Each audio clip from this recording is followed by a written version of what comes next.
নারীদের ব্যাপার নিয়ে একটা অপপ্রচার চলতেছে যে আপনি নির্বাচিত হলে পরে নারীদের জন্য তারা বিপদে পড়বে, তারা পর্দার মধ্যে আটকে থাকবে, এই ধরনের কথা বলে নারীরা যেন ভোট দিতে না পারে, এরকমের একটা অপপ্রচার এর কথা শোনা যায়।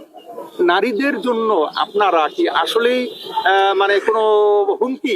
আপনার কি বলার আছে? দেখেন, নারীরা তো আমাদের জন্য আশীর্বাদ। নবী আলী সালাম নারীদেরকে সবচেয়ে বেশি মহাব্বত করতেন।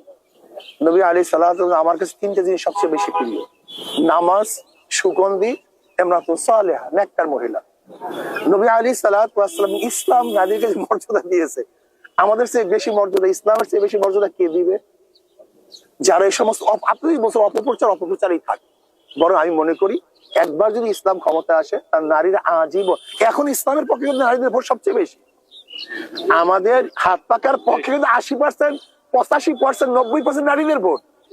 তার নারীদেরকে যদি আমি অবহেলাই করি, তাদের মর্যাদাই না দেয়, তা নারীদের ভোট বাড়বে কেন?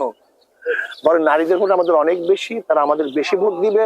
এই জন্য দেখবেন সবসময় নারী লাইনের মধ্যে ওরা ডিস্টার্ব করে, ওরা জানে সবই হাত পাকার ভোট, প্রায় হাত পাকার ভোট। যদি নারীদেরকে অপমান করি, তারা ভোট দেবে কেন?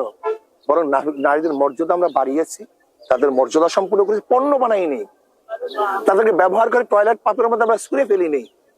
এর জন্য নারীরা আমাদের বেশি মহব্বত করে এবং তাদের মর্যাদা আরো বাড়বে, আরো তারা সুন্দর রিল্যাক্স, আরো ভালো একটা জীবন যাপন করতে পারবে তারা।